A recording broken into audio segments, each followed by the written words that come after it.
Welcome back to Akira Toriyama's Manga Theatre Volume 1, containing several one-shot stories by the creator of Dragon Ball and Dr. Slump, Akira Toriyama. In the previous video in the series, I covered Wonder Island, so in today's video I'm going to take a look at the next one-shot titled Tomato Go Detective, released in 1979, which is about Tomato, who was a Go Detective.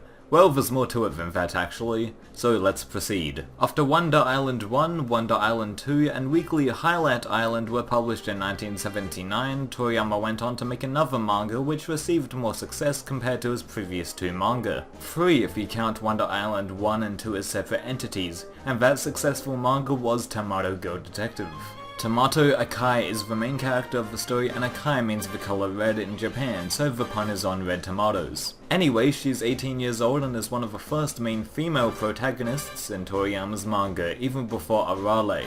In fact, after Tomato Go Detective was released, it was pretty successful in Jump. So then Toriyama created another female character in his next manga series, Dr. Slump, which ended up being Arale, as you know. Tomato has actually made a brief cameo appearance in the Dr. Slump manga's 5th chapter, titled Which Will It Be? When everyone at Arale's school is telling her which club to join, Tomato can be seen with a signature gun at hand. Just on a little side note, you can see a cameo from P-Man and the Fairy from Wonder Island in that panel as well. In Dragon Ball, Tomato is shown in episode 44 titled Goku, Friends and Tons of Danger, or simply just Master Thief Husky in the English version. That's all of the cameos she has appeared in other Toriyama works over the years. So Tomato's quite laid back, takes stuff very lightheartedly and is clumsy, but she also manages to take care of business when it comes down to it. Even so far as to threaten a cat with physical violence to a criminal.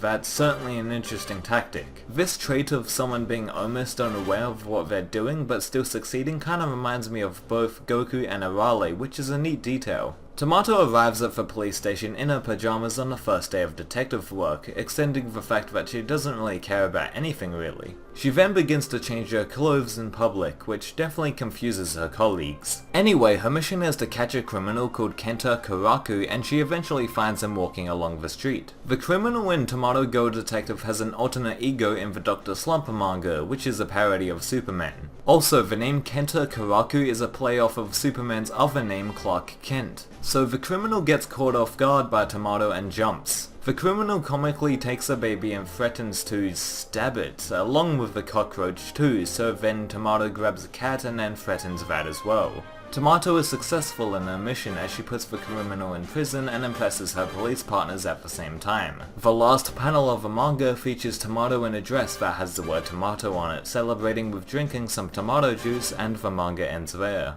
To conclude, Tomato Go Detective hasn't been officially released in English by Viz unfortunately, as it's quite an enjoyable manga to go through. Tomato as a character has way more charm compared to the characters in Wonder Island and sets up the groundwork for Arale's personality in Dr. Slump. It's a real shame that there wasn't any continuation of Tomato Go Detective since it has tons of potential for future installments, but I digress. Next time on Akira Toriyama's Manga Theatre, we check out the third manga in Volume 1 titled Polar and Roid. See you then.